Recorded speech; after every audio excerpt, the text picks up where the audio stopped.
Surveys today take a variety of forms using different target populations, sampling frames, and designs, and different modes of administration. In addition, while most are one-time interviews, an important minority represent ongoing data collections with repeated interviews over time with the same respondents. Let's take a look at this variety and what issues they raise. The standard of probability sampling has been accepted since 1948, as we've seen, so almost all the designs we'll talk about today are based on one form or another of probability sampling. Where we see a distinction is in the emerging field of internet polling, and we'll talk briefly about that today as well. There's often a distinction made between polls and surveys, though I find this more vanity on the part of academics than anything else.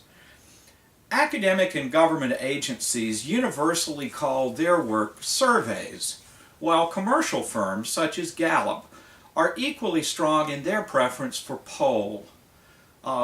In the book you've been looking at, Bob Groves, who by the way is the current census director, Groves talks a bit about this in Chapter 1, including some linguistic origins that I won't go into, but I think are fairly interesting. You might want to read that paragraph or two.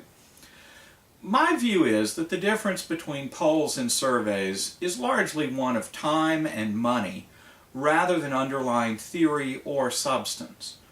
Polls are commercial enterprises whose ultimate purpose is to make money for the firm, whether directly from a client or indirectly by providing content for some media sponsor.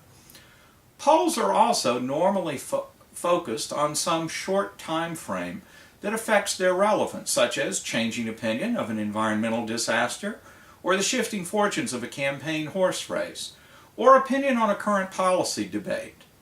As a result, polls typically are done quickly, in a matter of a few days. 2 or 3 days of field interviewing time is typical of modern polling. And they use a somewhat limited scope, such as 2 or 3 dozen questions, rather than 100 or more questions. Polls also use methodologies that are economical, such as telephone interviews, rather than the very expensive face-to-face interviews.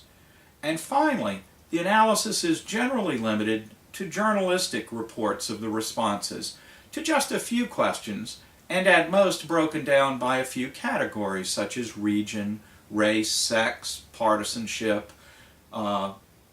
Sophisticated statistical analysis may be done by the polling organization, but it almost always remains in the back room rather than in the public report of the results of the poll. Surveys, on the other hand, are often very large and expensive and are done to develop either policy-relevant information that is extremely valuable, such as estimates of unemployment or income, or to address issues that are matters of critical scientific interest, such as fertility patterns, health status, or social behaviors. While surveys are more likely to use face-to-face interviews based on area probability samples, they may well also incorporate interviews by phone or mail or internet even, at least after initial sampling is done face-to-face. Unlike a poll which might collect all of its data over just 2 or 3 days, most surveys are ongoing affairs with long field periods, maybe a month or 2 to collect all the data.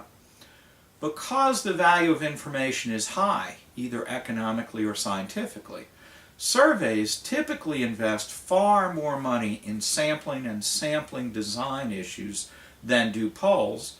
Polls tend to use a cookie-cutter approach and use the same design over and over again. A typical poll of 1,000 respondents, either statewide or nationally, can be done commercially for roughly $40,000 to $60,000, and for less if you cut some corners. Field time alone, that is, contracting with a telephone interview facility to conduct the interviews, might be as low as $15,000 to $20,000 or $25,000, though at that point you're pushing the margins down to the very lowest end. So that is a cost of something like $40 for a completed interview. In contrast, a very expensive survey with much more sampling effort and face-to-face interviews might well cost $500 or more per interview. That difference between $40 or $50 an interview and $500 or more an interview is an enormous difference, and as I say, the difference here is not so much theory or sampling or other things, it's rather where do you cut costs and how do you control them for the purposes of the very highest quality science on the survey side, or for practical quick turnaround for interested clients on the polling side. So, what do you get for all that money? A better sample in a survey based on area probability samples with usually face-to-face respondent selection. So someone comes to the door, knocks on it, asks for a list of everyone who lives there, is charming and works hard to persuade the potential respondent to do the survey. Those are the things you're getting. Also, repeat visits. Reluctant respondents are often revisited to try to convince them, possibly with an intervening letter, and sometimes with direct payments of anywhere from $20 to $100, or even more in some cases, to participate in a survey. Polls never have the luxury of the long field times or the enormous resources that allow those kinds of efforts. The other thing that surveys do is longer field times. So not under the rush of an immediate topical deadline, response to an oil spill, for example, though maybe that timeline will stretch out some. With the longer field time, callbacks to reluctant respondents, time to process information, and simply that there's not a deadline-driven must-be-done-by-Sunday mentality allows surveys to spend much more time to create a much better response rate and collect more information.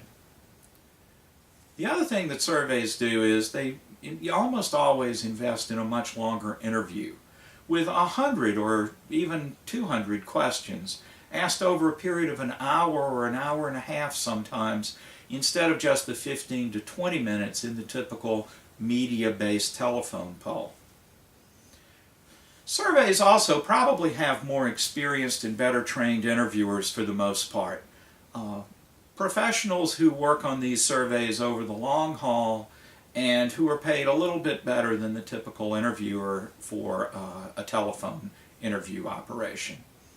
The payoff for surveys is that all of these elements provide better measurement of whatever the subject matter is, both in terms of sample quality, instrument design, and by the way, by instrument we mean questionnaire design. We use those two terms interchangeably. And usually, surveys have the money and the importance to include pre-testing. That is, conducting the study on a small but random sample, followed by tweaking and evaluation of the instrument and the procedures before going into the field for actual production work. For example, that can reveal questions that are confusing to respondents that can be modified to be more clear. The more complex and expensive surveys also lend themselves to more complex and sophisticated analysis, grounded in statistical and substantive theory.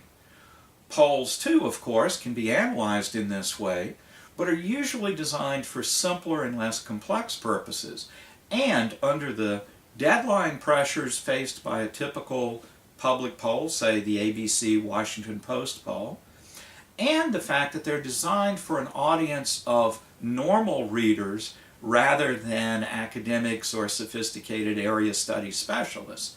Polls almost always are presented with much simpler goals and much simpler analysis in mind.